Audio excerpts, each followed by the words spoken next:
Katanya hidup bukan sebuah perlombaan, tapi kenapa rasanya tertinggal? Semua berjalan begitu cepat, aku tak bisa melampauinya. Pelarian bisa jadi sebuah pilihan, alternatif untuk sedikit melupakan semuanya, walaupun sejenak. Bukan lari dari tanggung jawab, tapi istirahat untuk merecharge tubuh dan mempersiapkan di pertempuran selanjutnya. Karena kalau soal fisik orang bisa lihat, tapi mental siapa yang tahu. Dan healing bagi sebagian orang itu penting untuk kewarasan diri sendiri. Kali ini aku dan temanku Dito mengajak kalian ke Gunung Kawi. Gunung yang dikenal sepi, sunyi, dengan jalur pendakian yang ekstrim, membuat kami mengingat masa-masa takut, tegang, namun dipaksa untuk tetap tenang. Ya, kami pernah hampir mati di pendakian Gunung Buta dengan segala ketidaktahuan dan terjebak badai waktu itu. Mungkin kalau diceritakan, Dito juga malu. Jadi simpan saja untuk pelajaran, supaya tidak mengulangi kebodohan yang sama.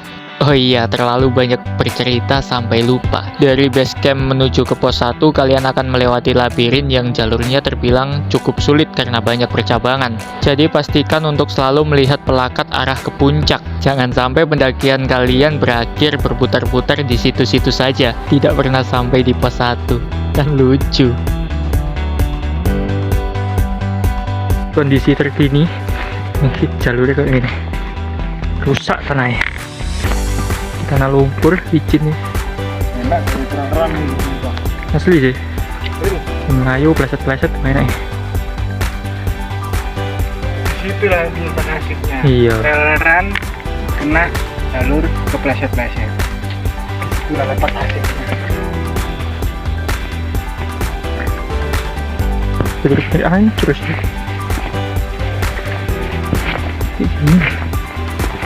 Jalur menuju ke pos 1 ini adalah rentetan yang terpanjang, tapi tentu bukan yang terberat ya, karena di jalur ini masih terbilang landai.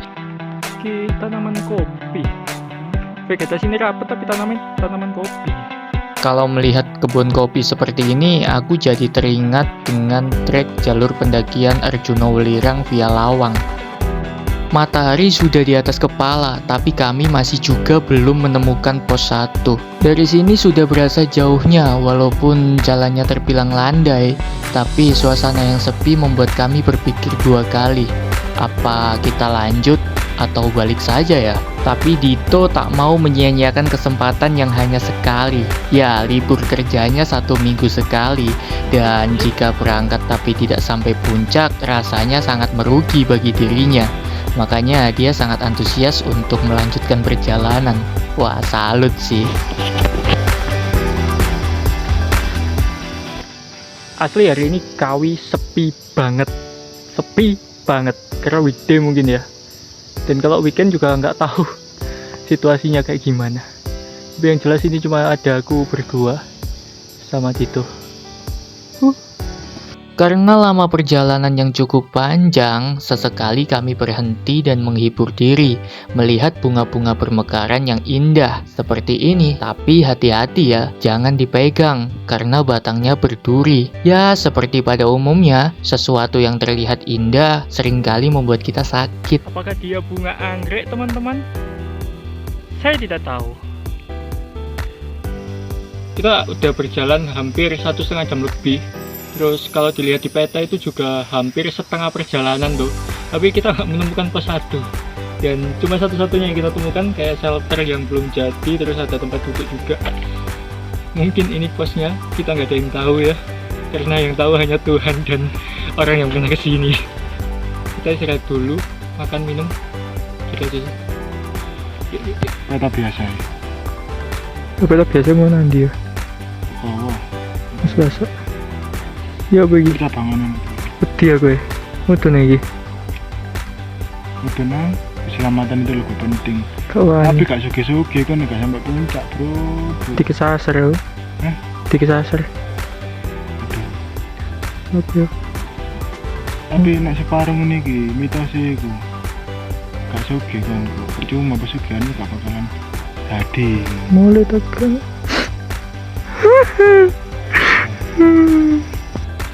Sejak dari awal aku pesimis, tidak mungkin ada pendaki lain yang akan menyusul, mengingat hari ini adalah hari Kamis malam Jumat. Mana mungkin akan ada orang yang melakukan pendakian ke Gunung Kawi kalau tidak untuk tujuan pesugihan. Bercanda ya. Tapi tidak berselang lama semua akhirnya terbantahkan setelah dua pendaki perempuan melewati kami tanpa basa-basi. Padahal di awal sempat aku katakan ke Dito, kita tidak akan menemukan siapapun, apalagi dua pendaki perempuan yang tiba-tiba tektok ke Gunung Kawi di hari Kamis. Tapi setelah itu semua, lihat apa yang dia lakukan. Roti pun belum habis aku makan, tapi si Dito sudah tancap gas duluan. Kalian pikir karena apa? Ya dua pendaki perempuan. Sialan, aku ditinggal sendirian.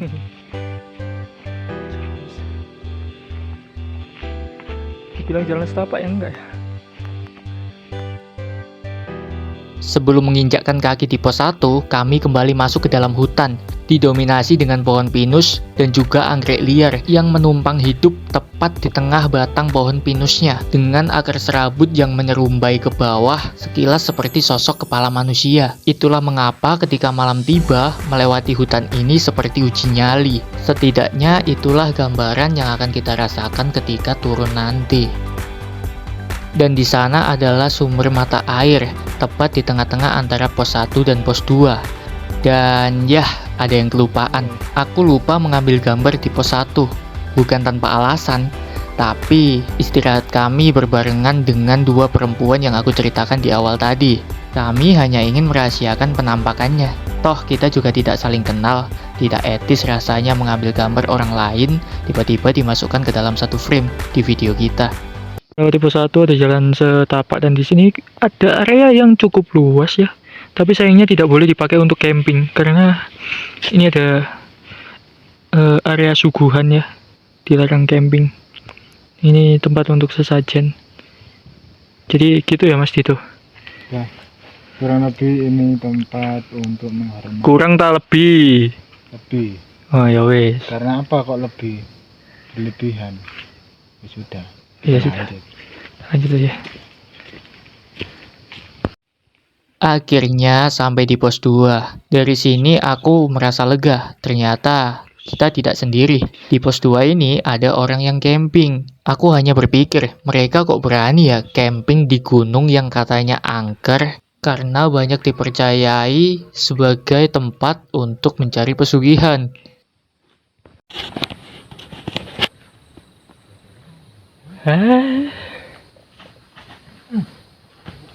Main lama, lumayan jauh. Kita jam berapa tadi? Sekitar jam 9 sampai jam 11 setengah 12an kita sampai di pos 2. Wow, lama banget. Tuh, tanjakannya lumayan curam ya. Di situ ada tali bantuan juga. Terus medannya jeblok, tanah becek. Ya, akan cukup sulit melewati ini. Kita coba go. Atasnya nggak terlihat terlalu dalam sih, tapi kalau ke bawah coba, yang bawah sana nggak kelihatan ya kan, terlalu berjauh. Kayaknya puncaknya ada di atap situ. Kalian Sekedar meluruskan, setelah pos 2 kami banyak melewatkan footage yang tidak kami shoot. Bukan berniat untuk mengecewakan kalian, tapi karena memang medan yang terjal membuat kami harus berfokus pada tenaga dan konsentrasi. Apalagi kami berbarengan dengan dua tuan putri. Sedikit banyak setiap geraknya mereka kami awasi. Bukan bermaksud apa-apa, tapi kalau sampai terjadi apa-apa, kami juga yang bakalan repot. Tidak mungkin kan meninggalkannya dalam trek sendirian. Beberapa pendaki pun berpapasan dengan kami. Mereka sudah turun, kami baru naik. Setelah saya tanyakan, katanya puncak masih jauh. Setelah tanjakan yang curam seperti ini, di depan sana masih ada tanjakan istighfar yang menanti, katanya.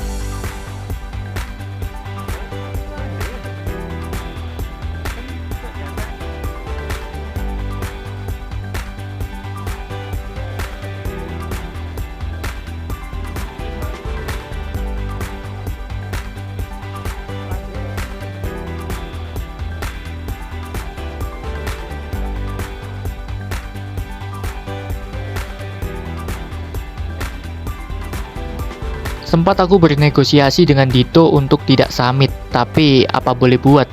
Kedua Tuan Putri tadi, kami tidak bisa menanyakannya. Dengan alasan keamanan, lebih baik naik dan turun kita sama-sama. Mata. Ekstrim, mumpung ekstrim. Tali nangguluku anjing. Kalau kalian udah lihat kayak gituan, fix kalian sampai puncak. Oh, capek banget. Gila, brother. Matahari sudah ada di barat. Ini udah 6 jam. 5 jam, 6 jam kita trekking. Wah, gila. Lama banget. Nggak sesuai dengan ekspektasi. Karena tanjakannya banyak dan panjang, cuy. Gila. Akhirnya kita berhasil summit dengan estimasi waktu di luar kepala. Dan besar kemungkinannya kita akan turun menjelang malam. Untungnya kami siap dengan segala perlengkapan. Ini area camp cukup luas dan lelah kita terbayar. Di sana ada pegunungan Panderman. Dekat kayaknya, tapi gue coba record. Dan di belakang ada Gunung Semeru, sebelah sana ada Arjuna Ulirang. View-nya cakep banget. Akhirnya sampai juga. Nah, coba.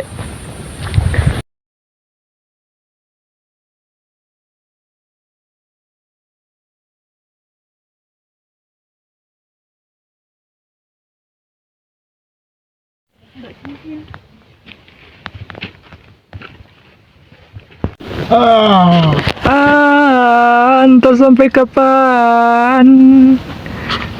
Apa sih yang paling berkesan untuk pendakian Langkawi? Yang paling berkesan adalah di pendakian Kawi ya.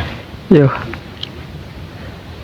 Estimasi waktu yang tidak sesuai. Estimasi waktu 5 jam.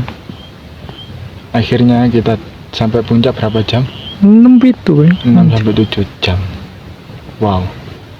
Dan itu disarankan dari pihak base camp kalau bisa jam 1 sudah dari puncak itu turun.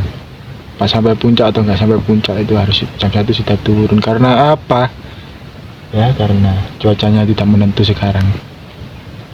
Cerah tapi lagi. Ya cerah. Ya semua.